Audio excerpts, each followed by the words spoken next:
Hello students, hope you are doing good. I'm going to share a video with you all on LU factorization, how to decompose a matrix into L and U, a product of L and U, where L actually stands for a lower triangular matrix um, and U stands for an upper triangular matrix. So it's very beneficial kind of factorization of A. It has a lot of advantages, numerical efficiency, especially if you have different kind of B's. If you're looking at solving system of linear equations, AX equals B. So usually your problems when you solve system of equations given a B, you want to solve AX equals B. Now, in the case you have different B's and you want to try AX equals B, you have a series of different kind of B's. Any other method it gets tedious, but LU in that case is has more advantages in terms of numerical efficiency, because once you have your LU, you can apply different B's and get the different values of X. So in this particular recording, I'm going to decompose a matrix. I'm going to factor a matrix A into L and U. This is an example from book, and I believe it's example 1 on page 127. They have already LU, and I will show you how we get this L and U. So let's start with the matrix. I have some things already written here. If you can see the screen, I have this matrix L and U. Wait, if I can write it here, let's see. Um, if I have this matrix A, which is a 4 by 4 matrix, and it's pretty dense, as you can see, very few zeros. What I'm gonna do is I'm gonna convert this into upper triangular. So when we are when we are trying to factor into L and U, L is a lower triangular. It means it's dense in the lower triangular part, and U is your upper triangular. It means U is dense in the upper triangular part. So um, it's an upper triangular matrix. So what I will do is I'll try to find the upper triangular first, and to find the upper triangular, the row operations as you do in RREF are exactly the same. The only difference is I'm not going to convert my diagonal entries to 1. So let's see what I have done in the first step. In the first step, I have made all these zeros under the first entry, A21, A31, and A41. I have converted those entries as zeros. So if you think back, what kind of transformations, what kind of row operations I have applied here. The first row operation I have applied is R2 goes to R2 plus R1, right? So R2 changes. So since I have a -3, I just add the first two rows and I get a 0. And I apply this to all through your row 2. Now to row 3 changes to row 3 minus 2R1, right? Because I have a 6.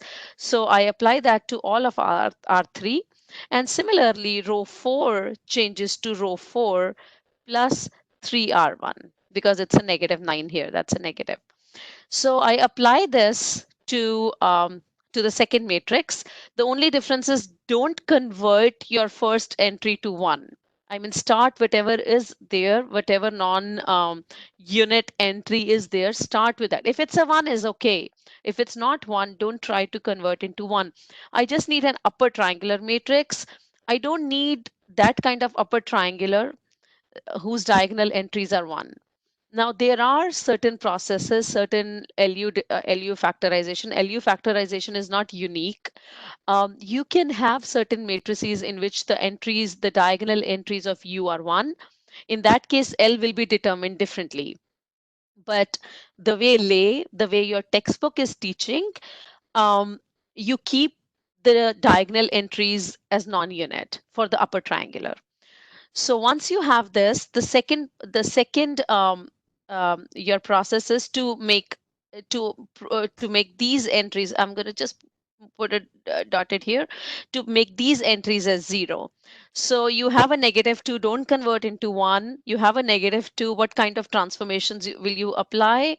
You will do R3 changes to R3 plus 5R2, right? And that's how you have a -1 here. So that applies to all of R3.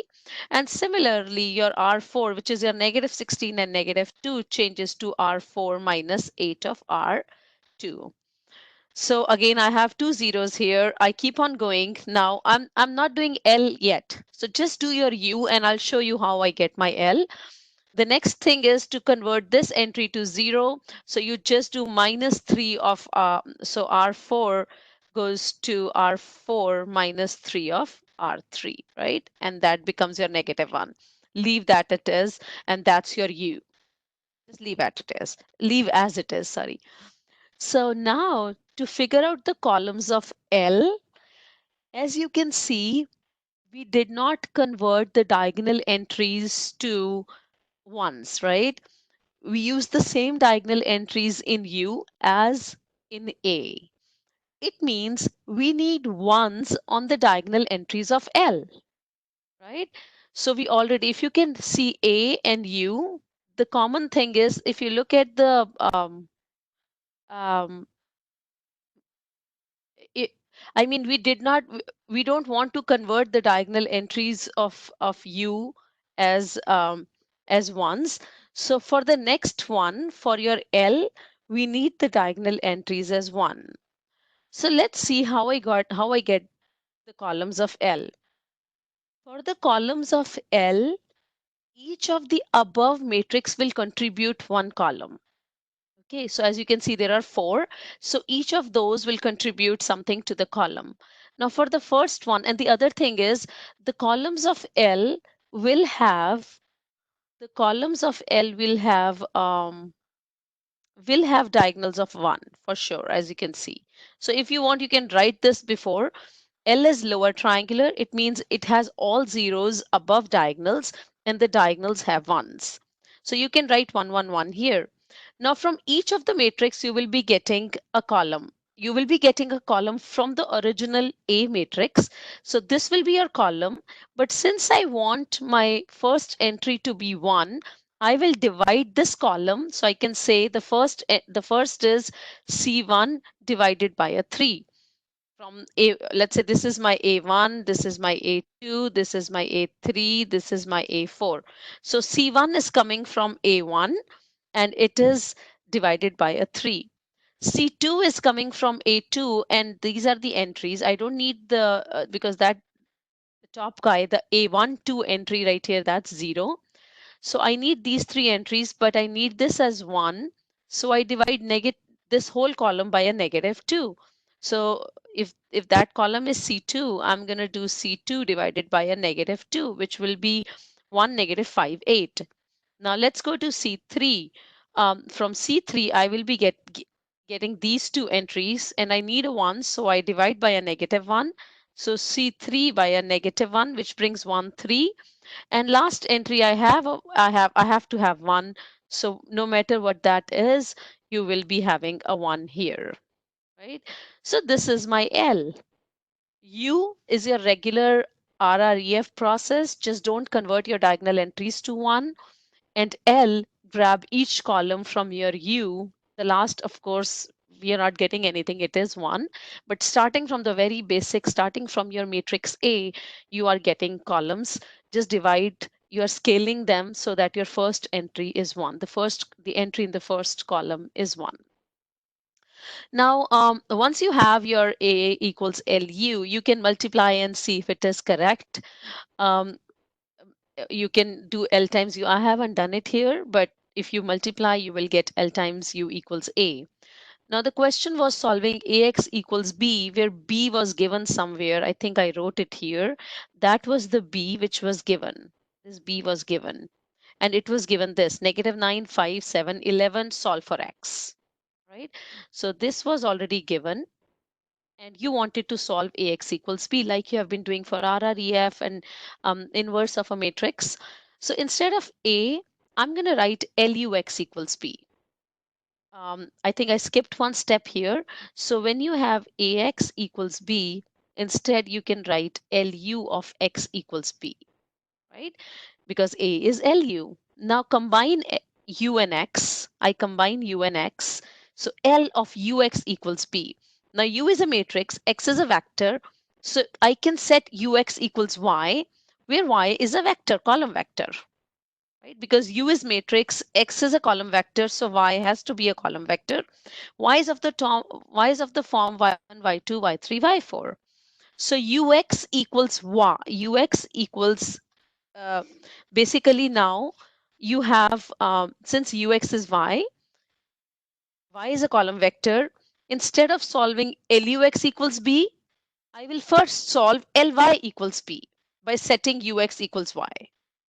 Okay, so ly equals b, b is given, y has this column form, and L is this lower triangular. It has lots of zeros. It's easy to solve ly equals b as compared to solving ax equals b, right?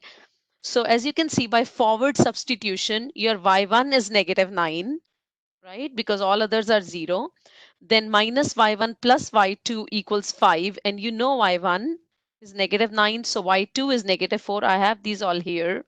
Similarly, you have 3 entries. You have y1 and y2, so y3 is 5. So 2y1 minus 5y2 plus y3 equals 7, right? And then you can figure out, you know your y1 and y2, you can figure out y3. And similarly, you can figure out the last y4, which comes out to be 1. Now, what does this give us? Since we have y now, so I have this right here. I haven't used my L yet, sorry, U yet. So since I have my y, I have my u equals here. Now I have to solve for x. I haven't found my x yet. So now I will be solving ux equals y. So if I go here and write my ux equals y, let's see, x is my column vector, which I'm seeking, x2, x3, x4, and equals my y. And my y, let's write this color, -9, sorry, -9 minus -4, 5, and 1, right? So now you will be, again, you can see lots of zeros here. It's an upper triangular matrix. You can use back substitution. I'm going to do it here. If I use my back substitution, I can clearly tell that x4 is -1, right? As you can see, minus x4 equals 1 from the last row. Minus x4 equals 1 implies x4 equals -1, right? From the second last row or third row, I get negative x3 plus x4 equals 5, right? And I know x4 is -1. So I have minus x3 minus 1 equals 5. I add 1, right? So I get x3 equals -6. And I'm going to just do this, x4 and x3. So this is called back substitution. And I'm going back as well. So if I go this way, I have from the second row, minus 2x2 minus x3 plus 2x4 equals -4. And just plug in everything here. Minus 2x2, this is plus 6, minus 2 equals -4. So minus 2x2 equals, this is 4, and that becomes a -8. So x2 is 4, right? And similarly, from the first row, I'm not going to do here. From the first row, I'll get x1 equals 3. So you have found your x's now. It's a much faster process once you have your LU. And I believe the decomposing of A as L and U is same as decomposing A, as not decomposing, as converting A into RREF. So the numerical efficiency is the same for both. Now the back substitution and your forward substitution, these two steps, they don't require too many floating point operations, right? They are so easy. You can do it, you do them by hand if it's a smaller matrix. So so once you have A equals LU, To solve ax equals b, you will do lu of x equals b. You will first solve ly equals b when your y is ux. Once you have your y, you will solve ux equals y. Okay, and since L and U are lower and upper triangular, it gets easier to solve using those as compared to choosing an A, which was such a dense matrix in this case. There are other advantages of LU. If you want to find the determinant of this matrix, again, it's not as easy to find the determinants when it's a dense matrix. Once you have L and U, there is a property that, let me go to the next slide. So if so if I have um, if I have your A equals LU and you want to find the determinant of A is same as determinant of LU, which is there is a property of determinant that determinant of A, B is determinant of A times determinant of B. So it splits like this, determinant of L times, sorry, this is U. And since these two are lower and upper triangular matrix, it's the product of the diagonal entries of L times the product of the diagonal entries of U. And one of them is already 1, right? So just the product of the diagonal entries of U in this case. Okay, so one of them, if you remember, the L was already 1. So this is just the product of the diagonal entries of U, which is so easy in this case as compared to finding the actual determinant. So once you have your LU factorization, you can actually use it for many other purposes as well. Okay, so that's it from me now. Let me know if you have any other question. Goodbye and stay healthy. Bye-bye.